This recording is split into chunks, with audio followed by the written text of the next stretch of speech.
Hello everyone, তো আজকে আমি ভিডিওটা বাংলায় করছি আর এটা হচ্ছে expression of art by Riya Ghosh.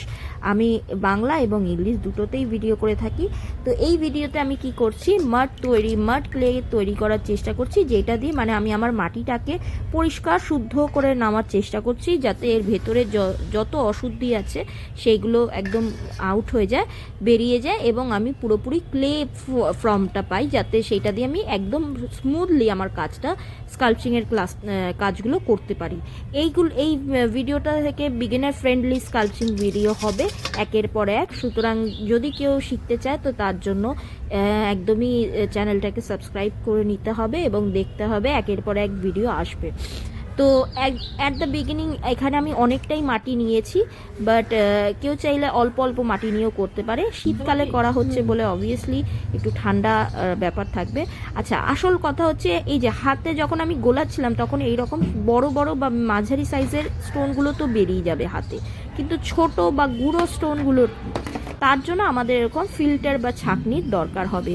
আর একটা কাপড়ও আমি নিচ্ছি, কারণ আমার জায়গার একটু অসুবিধা, বাড়ির ভেতরে কাজ হচ্ছে, তো আমি একটু ছোট জায়গার মধ্যে এই ট্রের মধ্যে করার চেষ্টা করব। আর যেই এক্সট্রা জলটা থাকবে সেটা যেন আলাদা হয়, একটা নিচে গামলায় রাখবো, সেইটা দিয়ে বেরিয়ে যায়।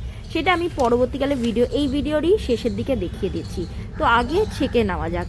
ছাকার সময় জানতে হবে, এই যে দেখা যাচ্ছে প্রথম দিকে কিন্তু জলটা বেরিয়ে যাচ্ছে, তো আমার মাটিটা পড়ছে না, তার জন্য আমাকে ভালো করে গুলিয়ে নিতে হবে। এই যে আমি এক হাতে মোবাইলটা ধরে নিয়েছিলাম বলে আমি কিন্তু গোলাতে পারছিলাম না প্রথম যে গামলাটা, এই ছোট গামলাটায় করছি, পরের দিকে আমি আগে গুলিয়ে নিয়েছি, তারপর ঢেলেছি, যার জন্য কি হয়েছে আমার একেবারেই কিন্তু সমস্ত মাটিটা ফিল্টারের মধ্যে পড়ে গেছে। এবার ফিল্টারের মধ্যে পড়ে গেলেই কিন্তু হবে না, এই যে গুঁড়ো আর মাটি মিশে রয়েছে লাস্টের দিকে, হ্যাঁ, যতটা জলের সাথে যাওয়া চলে গেছে, লাস্টের দিকে একটু থাকবে, যেটাকে কিনা আমার ফিল্টারের মধ্যে দিয়ে একটু আঙুলে প্রেস করে করে হালকা হালকা চাপ দিয়ে দিয়ে ওইটাকে কিন্তু মাটিটাকে আলাদা করতে হবে নোংরা থেকে, ইটের গুঁড়ো এবং বিভিন্ন জায়গা থেকে। এটা যেহেতু গঙ্গা মাটি ছিল তাই নোংরাটা একটু কম, আদারওয়াইজ অন্য মাটি হলে কিন্তু সেখানে একটু নোংরা বেশি থাকবে। তো হাতের দিকে যত্ন নিতে হবে। এই যে ফিল্টার করে আমার কিন্তু জলটা নিচের গামলায় বেরিয়ে যাচ্ছে, যেটা কিনা খুব ভারী হওয়ার কারণে আমি এক হাতে ফোন নিয়ে দেখাতে পারছিলাম না তুলে। যাই হোক, তো এই হচ্ছে আমার মাটি শুকিয়ে গেছে মোটামুটি। তো মোটামুটি 2 সপ্তাহের মতো লেগেছিল। এই যে একটু হালকা নরম আছে। এখন আমি এটাকে ঢোকাবো না, স্টোর করব না, কারণ এইটাকে আমায় আরও শক্ত একদম ইটের মতো আমি চাইছি, একদম প্রপার কেকের মতো হতে। তো আমি আরও 1 সপ্তাহ রেখে 3 সপ্তাহ পরে আমি এটাকে তুলেছি। আমি জাস্ট জানলার মধ্যে দিয়ে রাখতাম, রোদ তো খুব একটা বেশি ওঠেনি যেহেতু শীতকাল, বাট তারপরে এই যে 3 সপ্তাহ পরে এরকম একদম প্রপার কেক রেডি।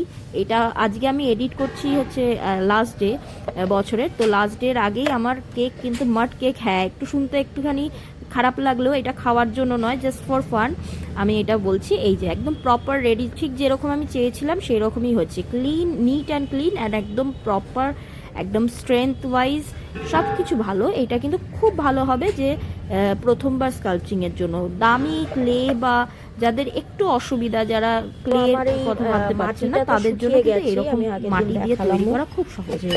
এই যে পুরো শুকিয়ে গেছে। এবার আমি স্টোর করার জন্য এইরকম একটা নিয়েছি কন্টেনার, যেটার মধ্যে এগুলোকে টুকরো টুকরো করে এইভাবে আমি স্টোর করব। এতটাই শক্ত হয়ে গেছে যে আমি কোনো রকমের দুভাগ করলাম। এবার এইটাকে টুকরো টুকরো করে এখানে যেরকম স্টোর করেছি এখানে করতে হবে, আস্তে আস্তে রাখতে হবে। এরকমই শক্ত, একদম কেকের পিসের মতো।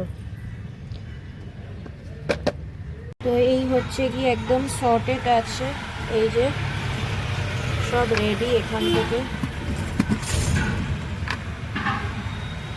আর কিছু লেফট আউট নেই, একদম স্ক্রেপ করে একদম সব নেওয়া হয়ে গেছে। ব্যাস, এবার নেক্সট ডে থেকে ক্লাস শুরু, নেক্সট ডে থেকে একদম রেডি, প্র্যাকটিস শুরু হয়ে যাবে, আর নেক্সট ইয়ার হয়ে যাচ্ছে। So thanks for watching.